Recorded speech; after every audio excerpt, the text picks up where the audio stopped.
आप exam hall में चले गए हो, एग्जाम देने बैठे हो और आपको वहां पर कुछ नहीं आ रहा है। 2024 बोर्ड का आपका एग्जाम है, इंग्लिश का पेपर है, लेकिन आप बिल्कुल एक रत्ती भर नहीं आ रहा है। फिर आप आखिर क्या ट्रिक अप्लाई करोगे जिससे कम से कम, देखो दोस्तों मैं आपको कम से कम बता रहा हूं कि आप 100 नंबर है तो 100 में से आप 75 से 80 आराम से पा जाओगे, अगर आपको उस समय कुछ नहीं आ रहा है।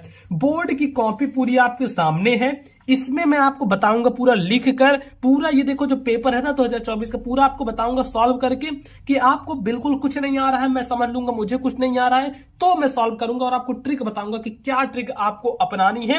बिल्कुल गारंटी के साथ है कि ऐसी वीडियो आपको यूट्यूब पर कहीं नहीं मिलेगी। ट्रिक तो काफी लोग बताए होंगे पास होने की, लेकिन इससे धमाकेदार ट्रिक आपको नहीं मिली होगी जो मैं इस वीडियो में बताने वाला हूं। वीडियो को पूरा एंड तक देखिएगा, आप खुद ही कहोगे कि क्या भैया आपने क्या जबरदस्त ट्रिक बताई है, और आप इसको अपनाओगे तो देख लेना आप बोर्ड परीक्षा में अच्छे नंबर लेकर आओगे। और अगर आपको आता है, कुछ चीजें आपको अभी से पता है, तब तो बहुत अच्छी बात है, समझ लो आप एकदम फोड़ के 90 प्लस लाने वाले हो। सबसे पहले आपके पास एक पटरी जरूर होनी चाहिए, एक स्केल होनी चाहिए, देख लो जो भी स्केल है आप ऐसे कुछ खरीद सकते हो। एक काली पेन होनी चाहिए, एक नीली पेन होनी चाहिए, बस इतने में आपका काम बन जाएगा और कुछ लेने की जरूरत नहीं। ये तो ऐसे देखने के लिए रखा है, इसका कोई यूज नहीं है, ये मुझे यूज पड़ता है, आपको नहीं पड़ेगा। देखो हम थोड़ी देर पेपर करते साइड, आपके सामने ऐसी रहेगी कॉपी, ऐसे बोर्ड एग्जाम की रहेगी। अब आपको क्या करना है कि ये एक स्केल लेनी है, ऐसे लगाना है यहां से, और ऐसे भैया एक लाइन खींच देनी है यहां से, ठीक ऐसे लाइन खींचनी है। फिर थोड़ा इधर करना है और इस पर भी एक लाइन ऐसे जमा देनी है, एक लाइन ऐसे खींच देनी है। देखो ऐसे आपको लाइन खींचनी है, चाहे एकदम पास पास में खींचना, थोड़ी मतलब कम लाइन लगे, ज्यादा नहीं। ये अब हाँ, कुछ बच्चे क्या गलती करेंगे कि वो भैया इधर लाइन खींचना शुरू कर देंगे। नहीं, ये गलती आपको नहीं करनी है, बस एक तरफ लाइन खींचो और दो तरफ खींचने की कोई जरूरत नहीं है। इतना कर दिए, आपको उठाना है पेपर। देखो 2024 बोर्ड का पेपर है, जैसे ही आप इसका सेकंड पेज खोलोगे, फर्स्ट मतलब ये, तो अब सेकंड पेज जब आप खोलोगे तो आएगा आपके सामने पार्ट ए करके, ठीक है, पार्ट ए आएगा ऐसे। तो पार्ट ए में क्या है, बहुविकल्पी क्वेश्चन। पहले तो यहां समझो आपके क्या रहेगा, एक मैं थोड़ा सा आपको प्रारूप बता देता हूं कि कैसे पेपर रहेगा, जिससे देखो ये सब चीज आप समझ लो, 100% है, आपको ये हेल्प करेगा। सबसे फर्स्ट पे जो आएगा ना, वो आएगा आपका ऑब्जेक्टिव क्वेश्चंस, ठीक है, ऑब्जेक्टिव क्वेश्चन आएगा जो कि आपसे 20 नंबर का पूछा जाएगा, 20 मार्क्स का पूछा जाएगा ऑब्जेक्टिव क्वेश्चन। अब इसके बाद क्या आएगा, इसके बाद आएगा आपका सब्जेक्टिव क्वेश्चन। इसका मतलब मैं आपको समझाऊंगा। सब्जेक्टिव मतलब आपको लिखने रहेंगे क्वेश्चन आंसर, वो पूरा आता है 50 नंबर के लिए। अब आपको क्या करना है वो मैं समझाता हूं। जैसे आपको पेपर मिले, ये सब चीजें अगर आपको क्वेश्चन आ रहे हैं ऑब्जेक्टिव तो बहुत अच्छी बात है, आप कर लेना। नहीं आ रहा है तो भैया छोड़ देना क्वेश्चन, कोई दिक्कत नहीं है, आप ये छोड़ दो क्वेश्चन। अभी मैं आपको ये लास्ट में बताऊंगा इसमें आपको क्या करना है। 20 नंबर आपको उस समय छोड़ देना है, आपको नहीं करना है। चलो ये याद रखना, ये अभी लास्ट में बताऊंगा। आप 20 में से 15 नंबर लेकर आओगे, ये आपको मैं बताऊंगा पूरा अच्छे तरीके से, ये समझना। ऐसा नहीं कि मैं छोड़ दूंगा, नहीं भैया आपको करना नहीं बताऊंगा। अब चलो हम बढ़ते हैं आखिर, जो हमारा 50 नंबर का आएगा वो क्या है, वो हमारा शुरू होता है पार्ट बी। ये है ना पार्ट बी, यहां से आता है हमारा पार्ट बी से 50 नंबर का आता है। पार्ट बी का जो सबसे पहला चीज है वो क्या है कि read the following passage and answer the question of that follow. आपको ये पैसेज पढ़ना है, ये जो पैसेज दिया है इसके जो क्वेश्चंस हैं इनके आंसर देने हैं। अब ये देखो, आपको समय इसमें नहीं बर्बाद करना है, क्वेश्चन पढ़ने में नहीं, क्वेश्चन पढ़ने में आपको समय नहीं बर्बाद करना, डायरेक्ट मतलब ये पैसेज पढ़ने में नहीं समय बर्बाद करना, डायरेक्ट आना आपको क्वेश्चन पर। क्वेश्चन पर आए, फर्स्ट क्वेश्चन देखिए क्या है, why do we some time even rich people anyway rich people. तो हम देखेंगे एनवे रिच पीपल कहां पे आया है। चलो, we sometimes think that it would be nice to have no work to do. How do we envy rich people who have not to work for their living? But ये देखो envy rich people आ गया। Why do we sometimes envy rich people? तो यहां से अब देखना, can do just what they please all the year round. We sometimes think that it would be nice to have no work to do. देखो यहां से आपको उठाना है, यहां तक लिख देना है, आपका एक आंसर यहां पे खत्म। बस ऐसे करना है, ऐसे ढूंढना है। अब जैसे आपका सेकंड क्वेश्चन आया, क्या है, what is the first thing that work gives us. अब ढूंढना फर्स्ट थिंग और वर्क कहां पर आ रहा है, तो हम ढूंढेंगे there yet when we feeling this we make mistake sometime they tried having nothing to do mostly. क्या ढूंढना, आपको फर्स्ट थिंग ढूंढना है ना। ये देखो आ गया, the first thing work does for us is to give us happiness. बस खत्म यार, इतना देखो ऐसे आपको आसानी से मिल जाएगा। लेकिन पहले आप पैसेज पढ़ोगे, फिर क्वेश्चन पे आओगे, फिर पैसेज पढ़ोगे, हो जाओगे कंफ्यूज, आप ढूंढ नहीं पाओगे। हमारा देखो थर्ड क्वेश्चन क्या है, सी वाला क्वेश्चन है, who develops the best character. Who develop the best character. अब आपको ढूंढना है डेवलप और कैरेक्टर, मतलब जब भी आप क्वेश्चन पढ़ो उसका मेन कुछ वर्ड ढूंढना है और उसी के तरीके से आपको पैसेज में ढूंढने रहते हैं। जैसे इसमें है डेवलप और बेस्ट कैरेक्टर ढूंढना। डेवलप और बेस्ट कैरेक्टर कहां पर आया है देखते हैं। तो इसमें देखो ये आ गया कैरेक्टर, अब है ये है ना डेवलप द बेस्ट कैरेक्टर। तो यहां से लिखना है it is the man who work not the elder that is the role develop the best character. ठीक, इतना आपको लिख देना है। अब देखो जैसे यहां पर आ गया ये डी वाला, मान लो डी वाला नहीं आ रहा है, who is the opposite of a man who works.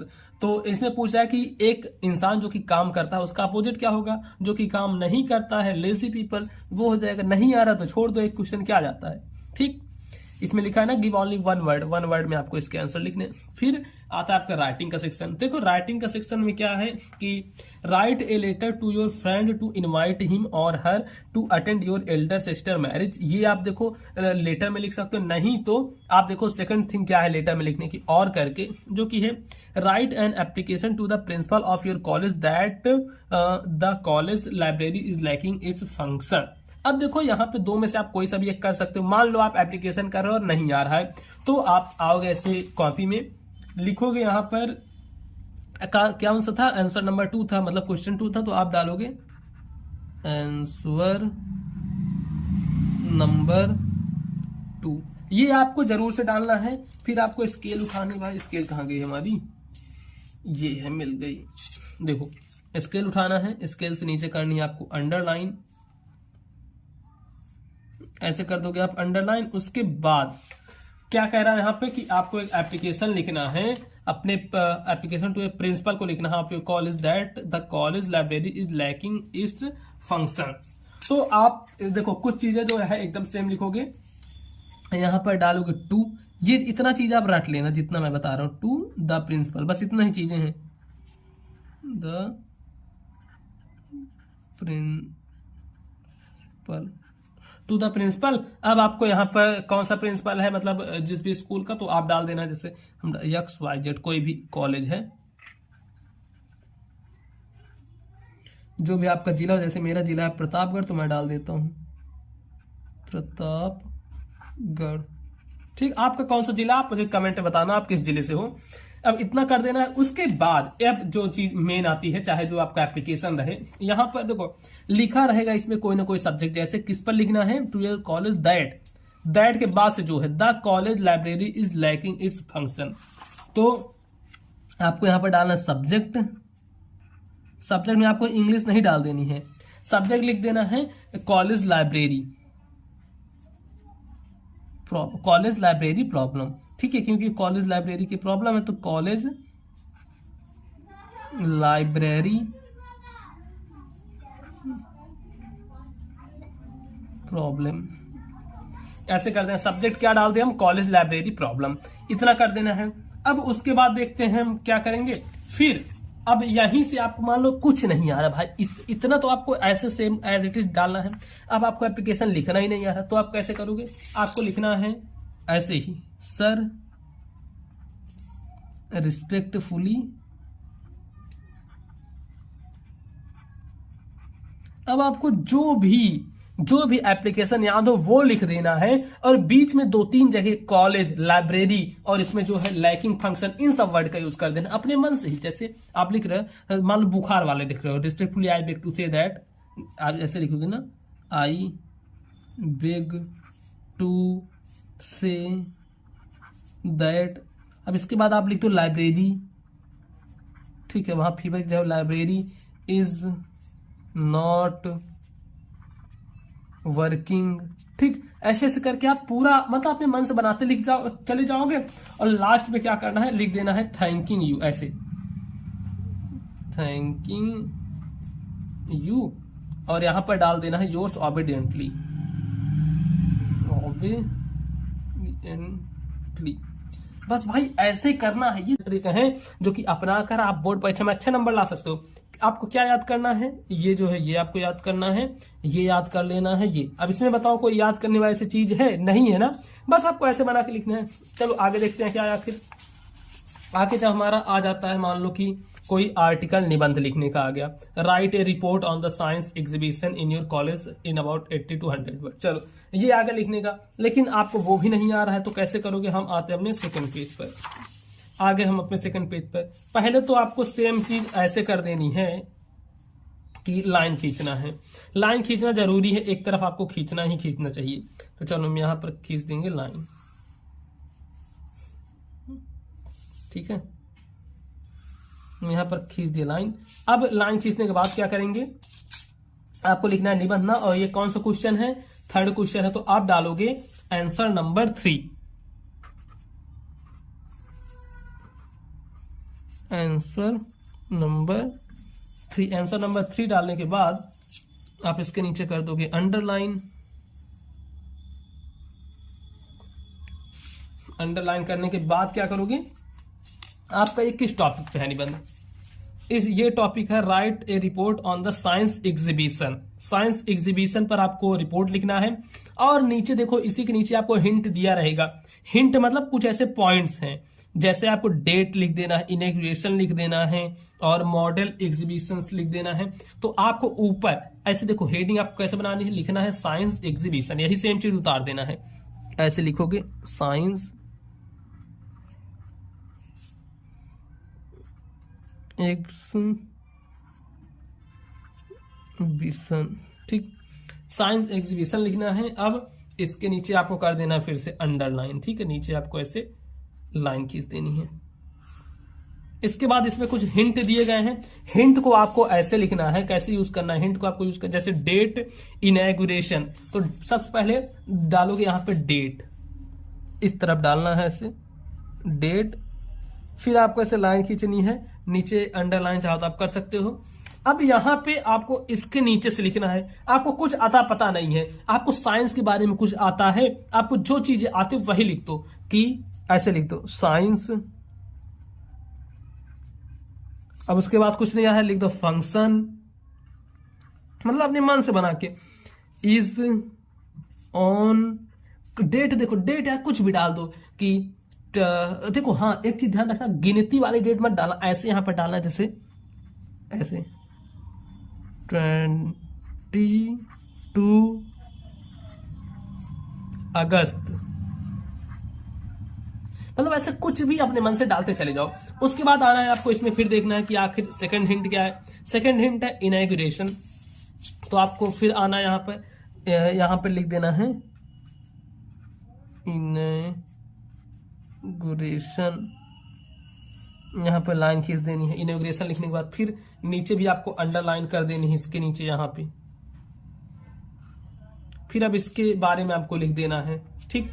यहां से आप फिर इनॉग्रेशन के बाद ऐसे लिख दो कि science function inauguration, science inauguration,